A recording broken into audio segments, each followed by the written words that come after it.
Hello chess family, this is CM Egesa Emmanuel from Uganda.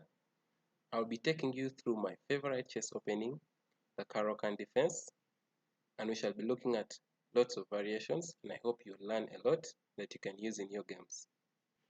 So the CARO KANN defense is a response to the opening pawn to e4 by white.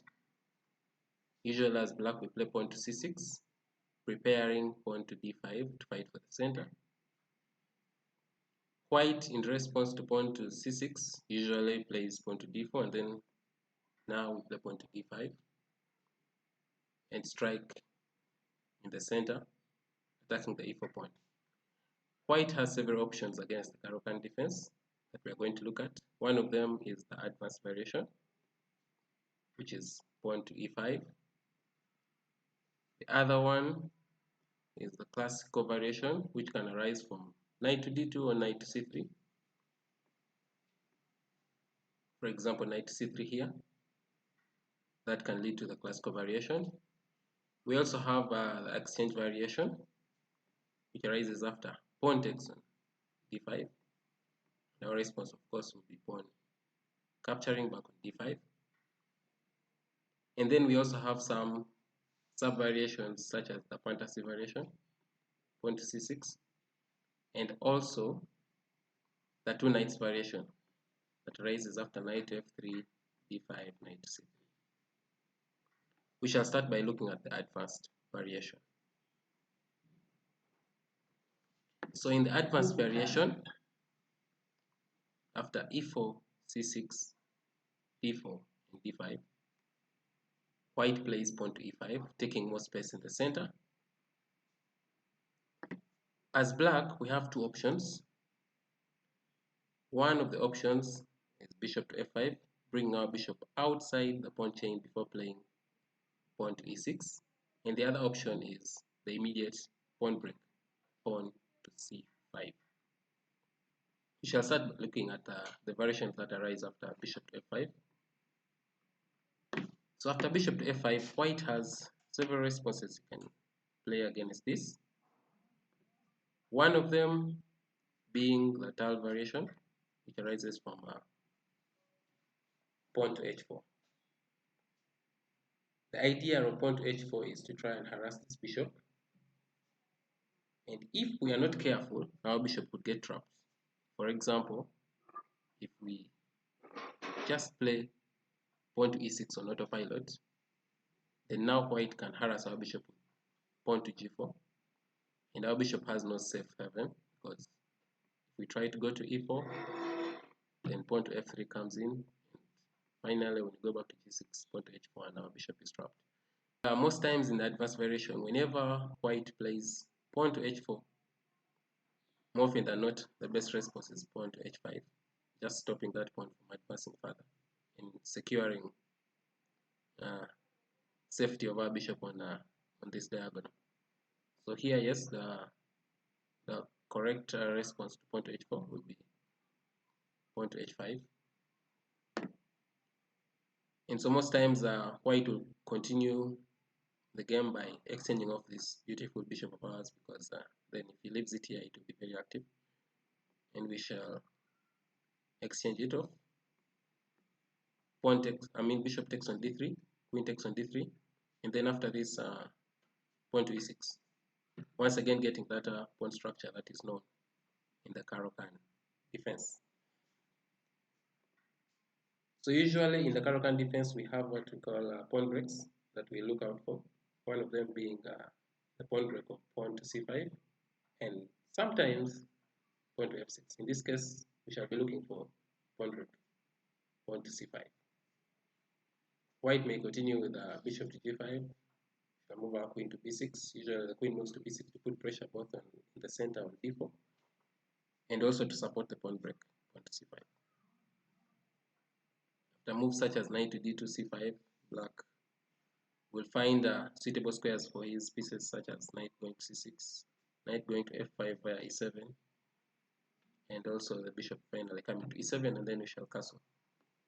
Instead of the Tal variation, white also can play knight to f3, which is the which leads to the short variation. It's quite popular. After knight to f3, our response is usually pawn to e6. In this case, our bishop is not threatened on this diagonal because white has no leverage to push his pawns yet. So we can afford to play pawn to e6. So after pawn to e6, white usually focuses on developing his kingside and castling, and then later looking for counterplay. So bishop to e2 is the next move that white usually plays in the short variation. And now here we have 2 options or 3 that we can go for. The most common ones being pawn to c5, which is a pawn break that we always use in the CARO KANN defense. And the other one being knight to d7, that focuses on just developing the pieces around the pawn structure that we have. So let's look at pawn to c5 first. So after pawn to c5, putting pressure on white's center, white usually responds with bishop to e3, of course taking more control of the d4 square. Black may continue with queen to b6, putting more pressure once again on d4, but also eyeing this juicy b2 pawn. Usually the b2 pawn is taboo, but in some variations we can take it after due to concrete reasons, and we shall see one of those variations. So knight c3 is a response that white usually continues with, focusing on development, but also claiming that we can't take this b2 pawn because of tactics arising after moves such as knight to b5. Okay, so black continues with knight c6, developing their knight to this good square, and also putting pressure on d4 once again. So you notice that usually we are fighting for control of this square in the center, that is d4. And after castles, and we can grab that pawn with queen times b2, because then knight b5 is not working anymore, because we are able to stop them from gaining the material that we have gained in the previous variation. There is this tricky variation that starts with pawn to g4, that is the bayonet attack. In this variation, white is accelerating their harassment of our bishop. As compared to the tile variation, in the tile variation, if you remember, white was first playing h4 and then introducing the threat of harassing our bishop in case we play e6. But in the bayonet attack with the pawn to g4, the attack on our bishop is immediate.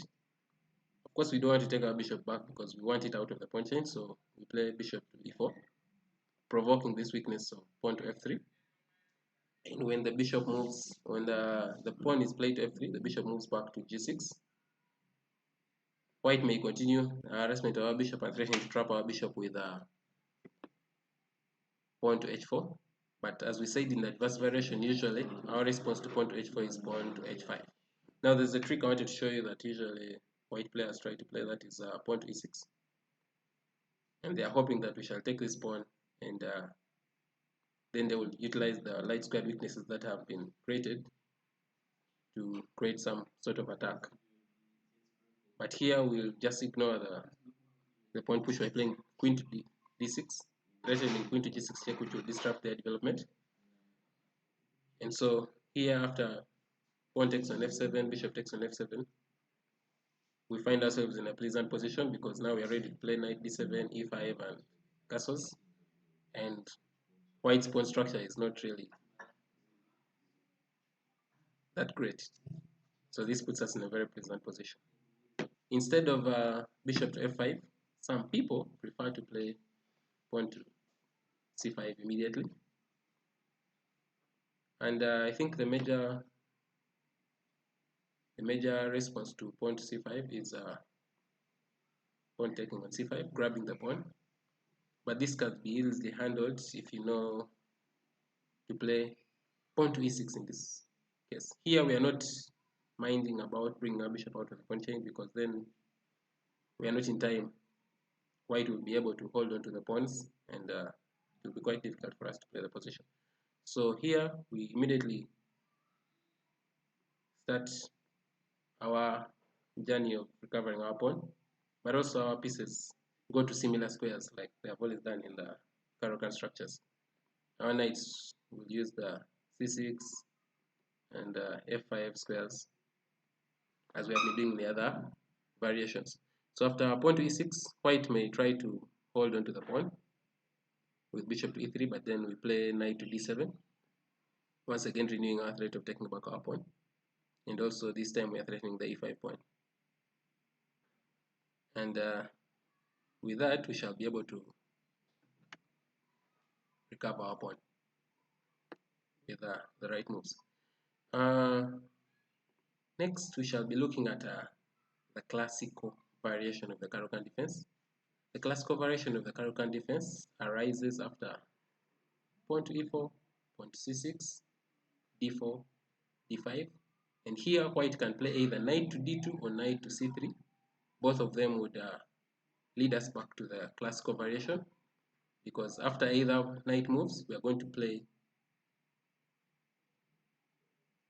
pawn captures on e4, and after knight captures on e4, we have arrived at the classical variation of the CARO KANN defense. Notice that even after knight going to d2, when we capture on e4, the knight still captures on e4, and we are back to the same position by transposition. So after knight captures on e4, once again as black, we have three major variations that we can go for in the classical variations. We'll start with the least popular of the three major ones, and that is the Karpov variation. The 12-1 champion Karpov usually favored this variation when he used to play the CARO KANN defense in his prime, and it's quite solid. So after knight to d7, there is a trick that white players usually like to play a lot, and that is queen to e2. And after queen to e2, they are threatening a certain subtle checkmate, and if we are not careful and automatically play, let's say, knight to f6, which is the idea of playing knight to d7, so that we have reinforcement, white has a sneaky checkmate here with knight to d6. Game over. So we should be very careful about that. If you're playing the Karpov variation, we have to be careful about this trick. And so here you do well to either play queen to c7 or knight d to f6 instead of knight g to f6, such that knight d6 checkmate is not possible. The other variation in the classical variation that is usually played by black is the Tatakoa variation. That's how I usually refer to it, though some people have other names for it. And that arises after the immediate knight to f6. Usually white takes on f6, and we take with the e pawn. And then now we have this new structure that has come up. It's not typical of the CARO KANN, because usually we have our triangle around here. And usually the endgames are not very suitable for the black player, so we have to be careful about the exchanges that we make in this variation. Usually the game continues with bishop to d3, bishop to d6, c3, castles, and now queen to c2. So players usually found this quite unpleasant because of this pressure that white quickly puts on black. But then later, the move h5 was discovered, and it changed the evolution of this position to quite playable by black. So the game may continue with knight to e2, rook to e8, castles h4, and you'll see that black usually might be able to create some attack using this pawn and his bishops, but also white will be trying to make some suitable exchanges, maybe with bishop to f4 coming in, because the end game will be favorable for him best, because his structure is better. We have these double pawns that are limiting us. So bishop to f5. Once again, we see us bring our bishop outside before closing up our pawn structure. That is the theme of the CARO KANN defense, and that's what differentiates the CARO KANN defense from the French defense, which has quite similar structures, but not the same. So after bishop to f5, usually white retreats their knight to g3, harassing our bishop on f5, so we retreat our bishop to g6. Then they may continue with knight f3, developing their knight and preparing or taking more control over the central square e5. So we do the same with knight d7, ensuring that we keep a close eye on the e5 square. White then strikes h4. The idea of h4 obviously is to harass our bishop once again. But unlike the advanced variation, in the classical variation, the best way to respond to h4 is h6. Reason being, we need to keep a close eye on the g5 square just in case this bishop and knight may want to utilize it in the near future. So pawn to h6. After pawn to h5, harassing our bishop, we move back to h7. Usually, the white players decide to exchange the light squared bishop because then they are hoping to take advantage of the light squares or the light square weaknesses that might remain. But black is totally fine after queen takes d3 and pawn to e6.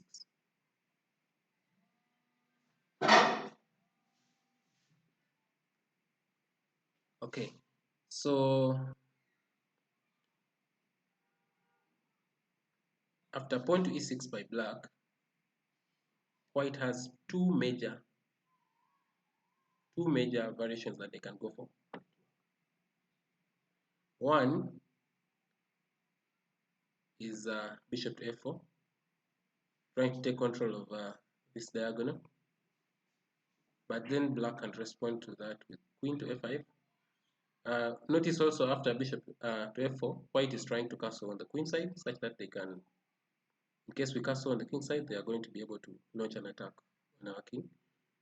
But with queen to f5, where the white is forced to play bishop to g2, and then after bishop to b4, they may not easily be able to castle queen side comfortably after a move like pawn to c3.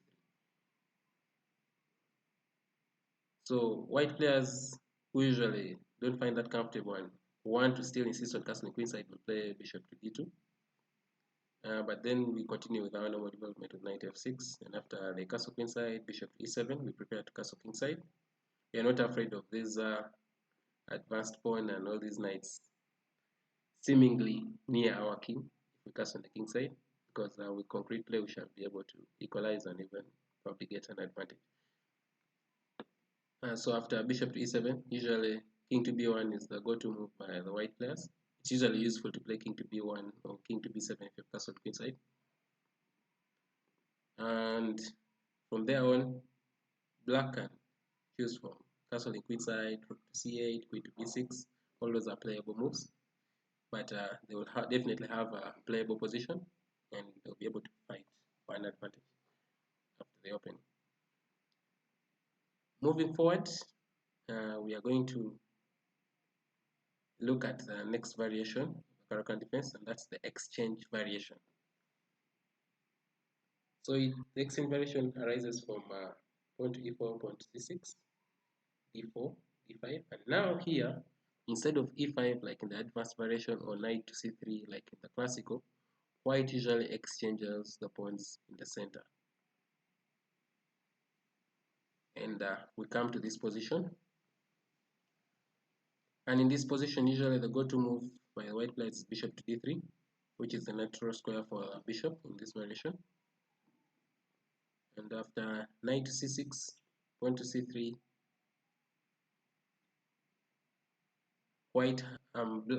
black has two variations that they can go for. One of them is queen to c7, preventing this bishop from developing on this diagonal.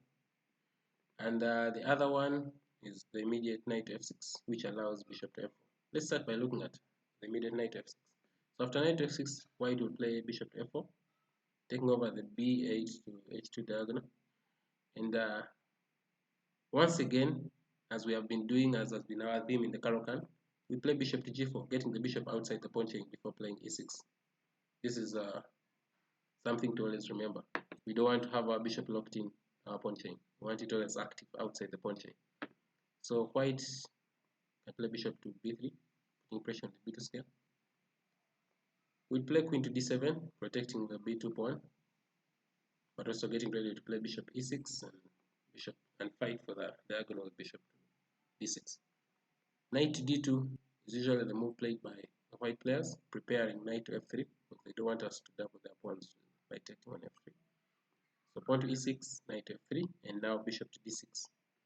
Now do notice when you play bishop to d6, white can take on d6. We shall take back the queen, and the pawn on b7 is seemingly hanging. But for concrete reasons, white would be wise not to take that pawn, because then we get active on the b5. And usually castles to castles happens, and the game continues from here. So that is the exchange variation with the immediate knight to f6.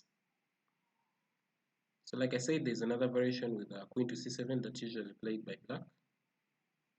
That is for people who don't like the rising positions that come after immediate knight to f6.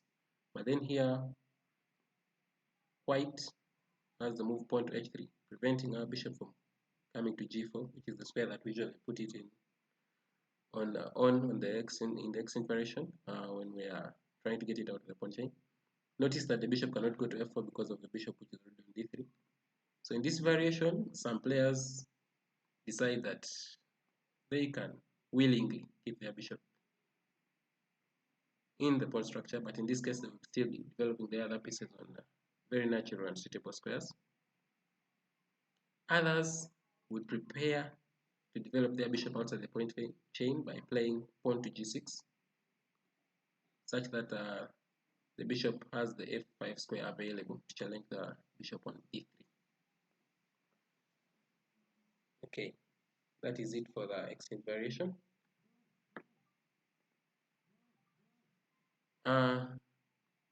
Another variation that arises from that move order in the CARO KANN is the Panov variation.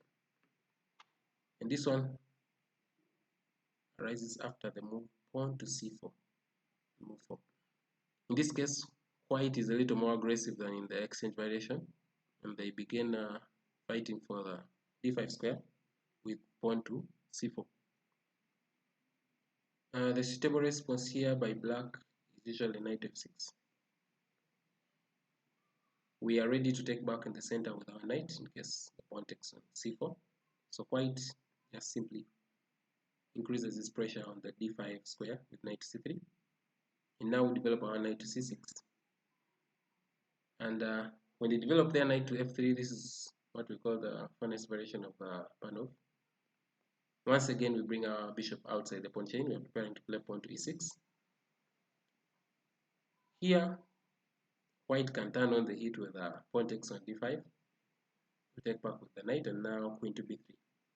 And notice they are attacking both our knight and pawn on b7. But then we can both protect our knight and capture the knight on f3, which is the best move in this position. And after pawn to f3, we protect our knight with pawn to e6. White can go ahead and grab the pawn on b7, but then we also grab the pawn on d4. And we would really be having a very pleasant position if white didn't have this check bishop to b5. And notice that we have no suitable blocking that check, so we are forced to capture. And white has an intermediate move here. Instead of capturing the knight immediately, they can check on c6, disrupting our coordination and forcing our king to move to e7 and making us lose our castling rights before they finally capture the knight on b5. Queen. Play can continue with queen to d7. Since we don't have castling rights, queens on the board would favor white, so exchange of queens would really favor black. So after knight taking on d5, queen taking on d5, usually white players take, and then we happen to come into this endgame, and this is what we call the Panov endgame. This game is supposed to be equal, but trust me, there are a lot of interesting ideas that can arise from this position, and it's quite interesting to play for both sides. That is it for the Panov variation. Next, we shall be looking at a favorite of one of our aggressive chess players in Uganda. That is CM Haruna. He loves to play the fantasy variation. So it comes from pawn to e4, c6, d4, d5, and now here, crazy, white plays pawn to f3. It's unconventional because usually that's a natural square for the knight coming from f3. The idea being, if you take on e4, then they take back with the pawn, and then they have this strong center and central control. Not to worry, as black players, we have an antidote for these two. Usually, we shall take the pawn on e4, and when they take back, we strike in the center with pawn to e5. Notice that white would not